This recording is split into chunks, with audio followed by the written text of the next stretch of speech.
दोस्तों, आज मैं आपको एक विश्वास की बहुत ही अच्छी और मोटिवेट कहानी सुनाने वाला हूं। आप इसको ध्यान से सुनना।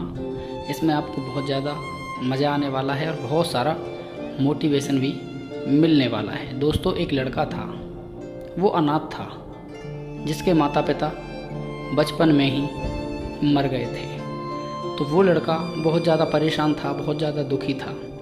तो वो एक दिन एक आश्रम में एक संत के पास जाता है, उनको प्रणाम करता है और वो बोलता है कि महाराज, अब मैं पूरा मन बनाकर आपके पास में आया हूँ। अगर आप मुझको आज्ञा दे दो तो मैं आपके इसी आश्रम में रहना चाहता हूँ और आपकी सेवा करना चाहता हूँ। जब लड़के ने इतने विनम्र भाव से विनती की तो साधु महाराज का मन भी प्रसन्न हो गया और उन्होंने उस बच्चे से बोल दिया, ठीक है। उन्होंने पूछा कि बेटा, तुम्हारा नाम क्या है? तो उसने बोला कि महाराज, मुझे नहीं पता कि मेरा नाम क्या है। तो साधु महाराज बोले कि ठीक है, जब तुमको अपना नाम नहीं मालूम तो आज मैं तुम्हारा नाम रामदास रखता हूँ। आज से सब तुमको रामदास के नाम से जानेंगे। और वो रामदास साधु महाराज के आश्रम में रहने लगा और उनकी सेवा करने लगा। साफ सफाई करता था, भगवान का भी नाम लेता था, पूरे आश्रम में झाड़ू लगाता था, गुरुजी की भी सेवा करता था। वो गुरुजी, वो साधु महाराज उससे बहुत ज़्यादा प्रसन्न थे। कुछ दिनों के बाद साधु महाराज को तीर्थ यात्रा पर जाना था। तो साधु महाराज ने सभी अपने जो चेला थे उनको बुलाया और बोले कि मैं अब तीर्थ यात्रा पर जाऊंगा। जिस किसी को मेरे साथ चलना है वो मेरे साथ चल सकता है, और जिस किसी को आश्रम में रहना है तो वो आश्रम में भी रह सकता है। तो सारे के सारे चेला बोले कि गुरुजी, हम आपके साथ में तीर्थ यात्रा पर चलेंगे, क्योंकि सब चेला बड़े चालाक और समझदार थे।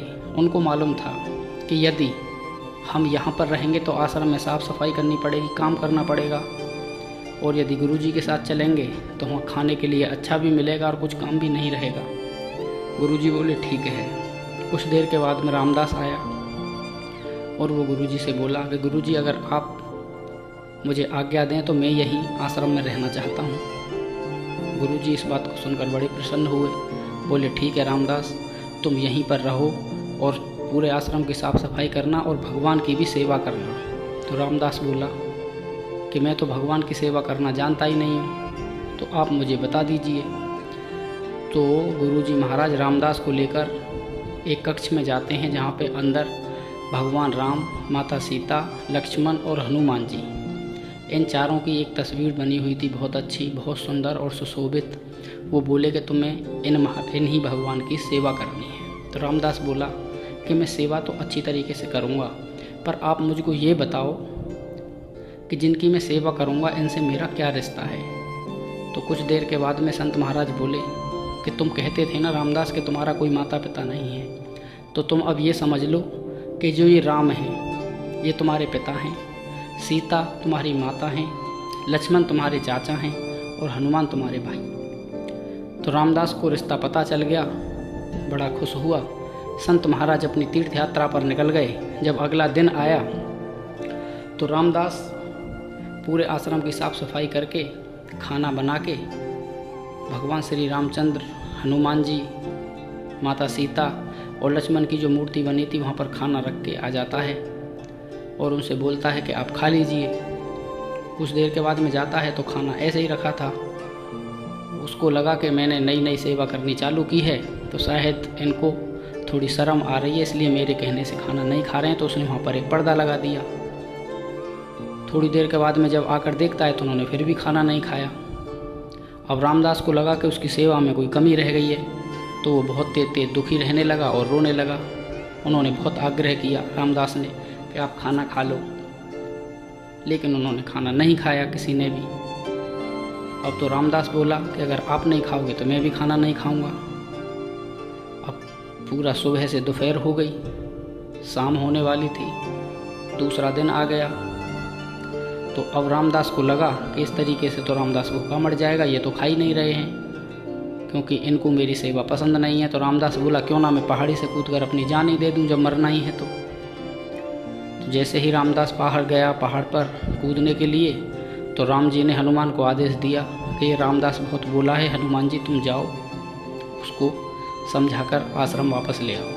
तो जैसे ही पहाड़ी से रामदास कूदने वाला होता है, हनुमान जी उसका हाथ पकड़ लेते हैं और बोले रामदास तू ये क्या कर रहा है। रामदास बोला तुम कौन हो।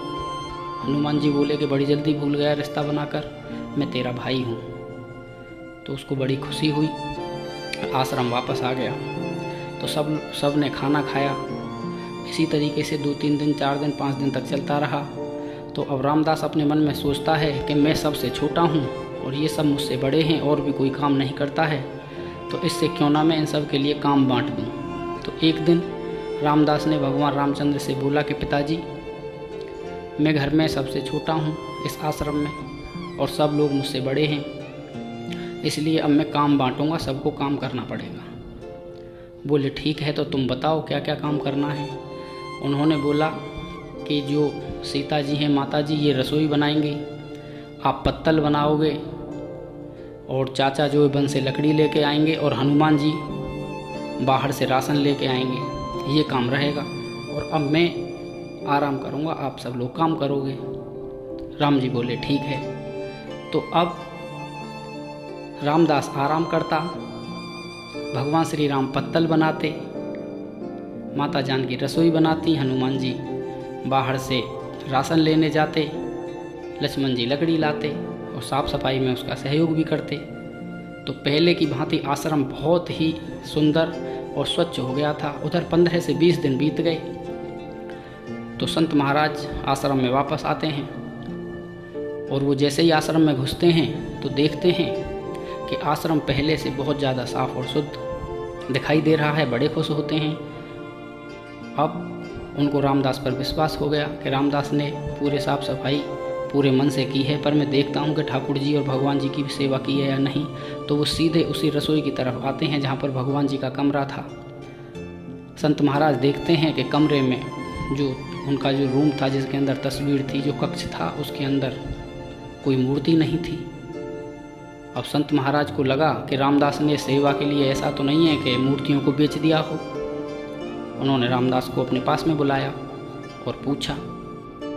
तो रामदास बोला कि सब लोगों को मैंने काम पे लगा दिया है, सब अपना अपना काम कर रहे हैं। तो संत महाराज बोले तू क्या बकवास कर रहा है। कि हाँ मैं बकवास नहीं कर रहा हूँ, सीता माता रसोई बना रही हैं, राम जी पत्तल बना रहे हैं, हनुमान जी बाजार गए राशन लेने के लिए और लक्ष्मण जी लकड़ी लेने गए हैं। तो अब संत ने थोड़ा सा विचार विमर्श किया, क्योंकि उसको सब बातें झूठी लग रही थी।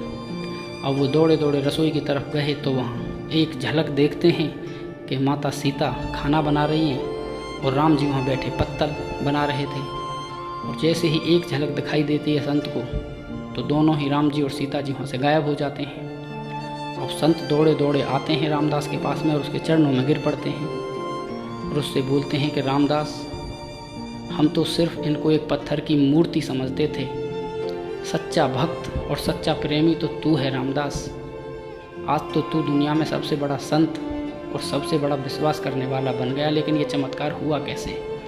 तो पूरी व्यथा पूरी कथा रामदास ने संत को सुनाई। अब संत की आंखों से आंसू बहने लगे और जैसे ही आंसू नीचे गिरते जा रहे थे, संत महाराज रामदास के चरणों की तरफ गिर पड़े और चरण पकड़ लिए। बोले रामदास, तू कद में और उम्र में भले ही छोटा है, लेकिन तेरी जो विश्वास की शक्ति है, आज तूने हम जैसे तुच्छ आदमियों को भगवान के दर्शन करवा दिए।